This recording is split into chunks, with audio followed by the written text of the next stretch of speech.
नमस्कार, आप सभी का स्वागत है। और आज बात करेंगे एक ऐसे व्यक्तित्व की जिसके लिए भारत रत्न, जो भारत का सर्वोच्च सम्मान है, नागरिक सम्मान है, वो बात जो रहा है।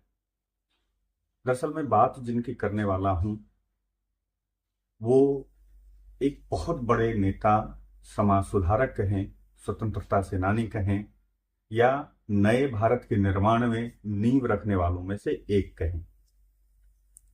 भारत रत्न देश का सर्वोच्च नागरिक सम्मान है।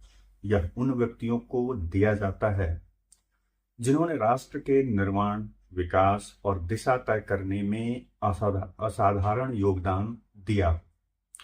किंतु क्या यह सम्मान हर उस व्यक्ति तक पहुंच पाया है जो वास्तव में इसके अधिकारी थे? क्या लगता है आपको कि वैसे व्यक्तियों तक ये सम्मान पहुंच पाया है? कुछ के वर्षों में अगर देखेंगे तो मुझे लगता है कि वोट बैंक की राजनीति को देखते हुए भारत रत्न दिया जा रहा है।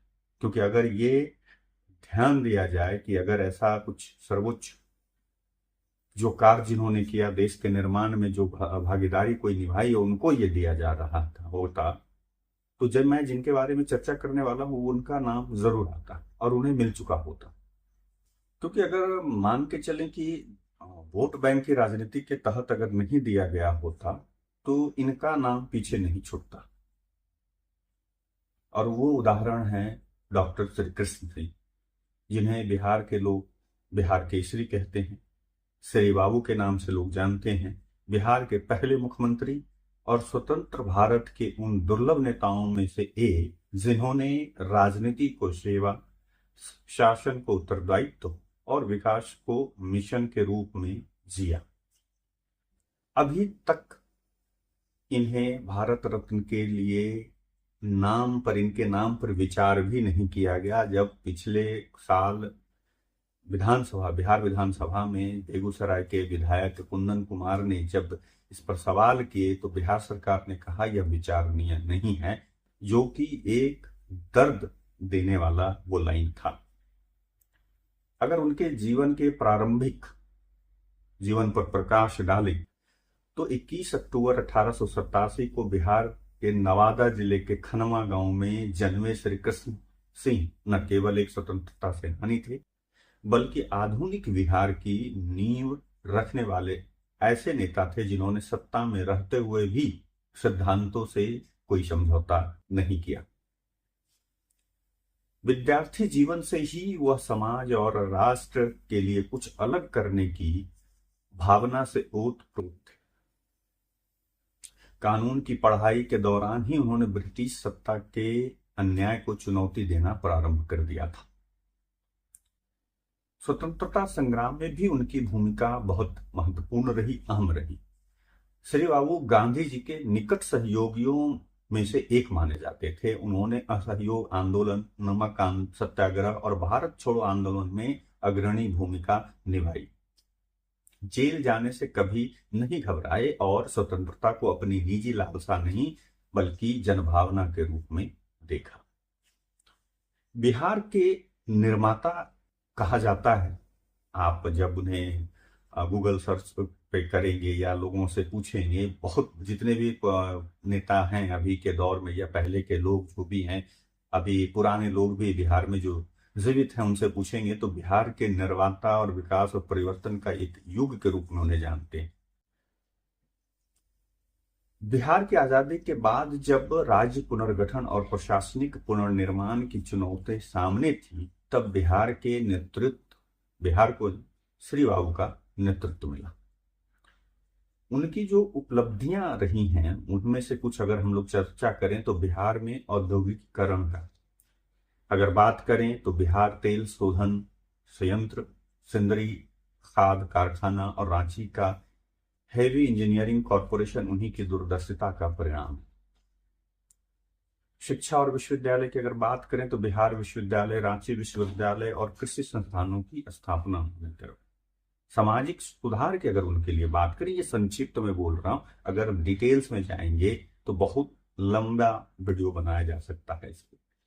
सामाजिक सुधार में अगर उनकी बात करें तो उन्होंने दलितों को मंदिर में प्रवेश दिलाया, जमींदारी उन्मूलन कानून लागू किया और प्रशासन में पारदर्शिता की मिसाल पेश की। ये बिहार को पहला राज्य उन्होंने बनाया जमींदारी उन्मूलन करके। श्री बाबू ने कभी जाति, धर्म या भाषा को प्राथमिकता नहीं दी, बल्कि न्याय, समानता और विकास को शासन की आत्मा बनाया। श्री बाबू, जो मैंने कहा कि जैसे सामाजिक सुधार, उन्होंने दलितों को जो मंदिर में प्रवेश दिलाया, उसका जीता जागता उदाहरण बैजनाथ धाम।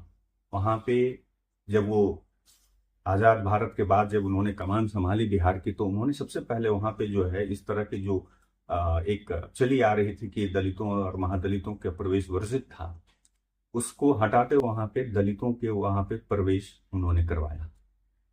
लेकिन इसकी कोई चर्चा नहीं करता।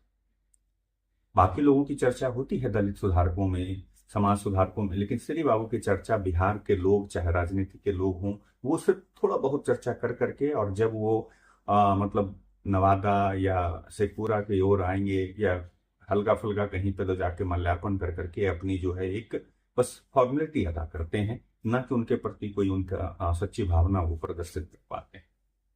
अगर उनकी शासन की विशेषताएं की बात करें तो ईमानदारी और सादगी, उनका जीवन गांधीवादी आदर्शों से प्रेरित था। उन्होंने कभी विशेषाधिकारों को स्वीकार नहीं किया।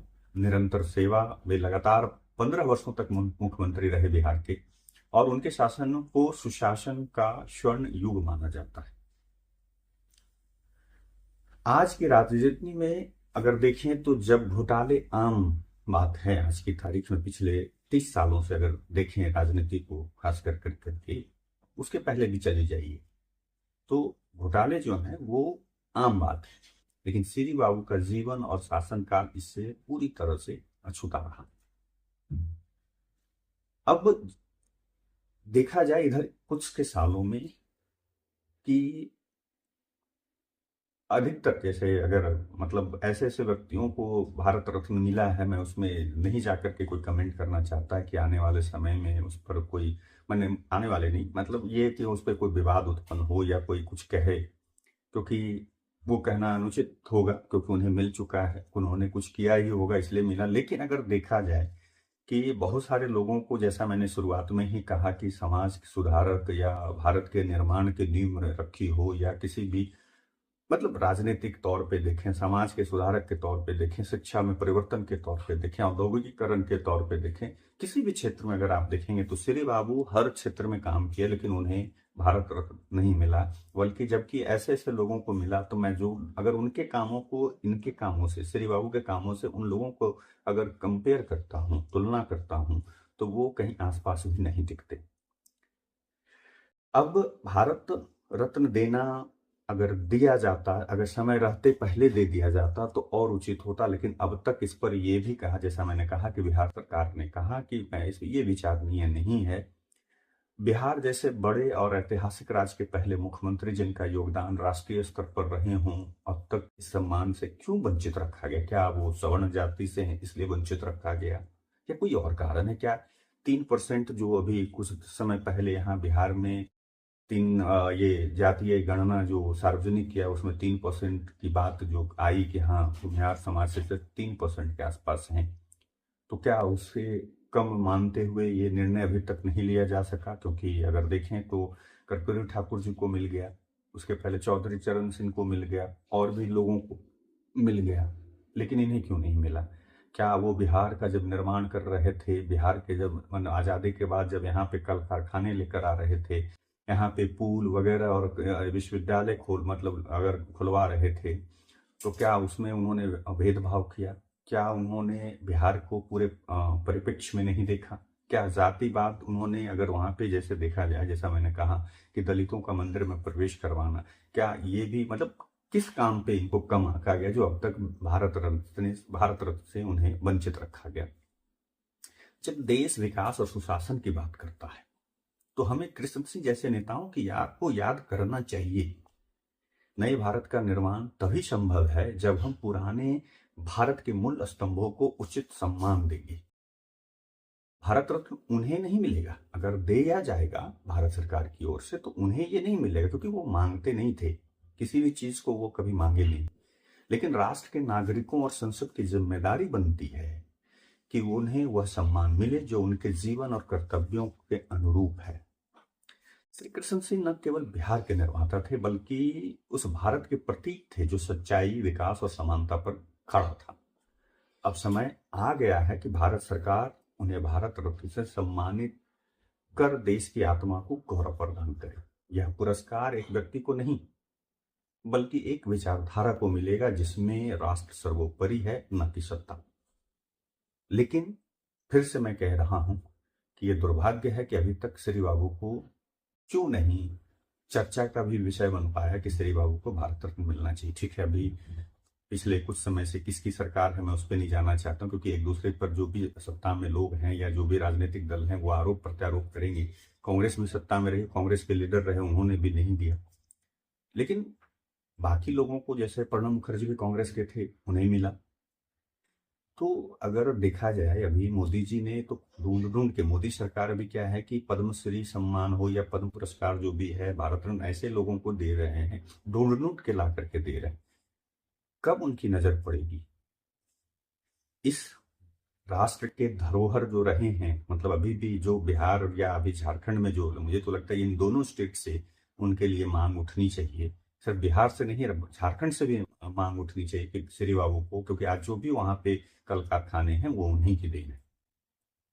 तो दोनों राज्यों से उनके लिए मांग उठनी चाहिए। और मुझे लगता है कि बिहार सरकार को एक बार पुनर्विचार करना चाहिए। जो कहे वो कहा, उन्होंने कहा था कि विचार नहीं है, विचार करना चाहिए। और विचार ही नहीं करना चाहिए, अगले साल उनके नाम को आगे भेजना चाहिए।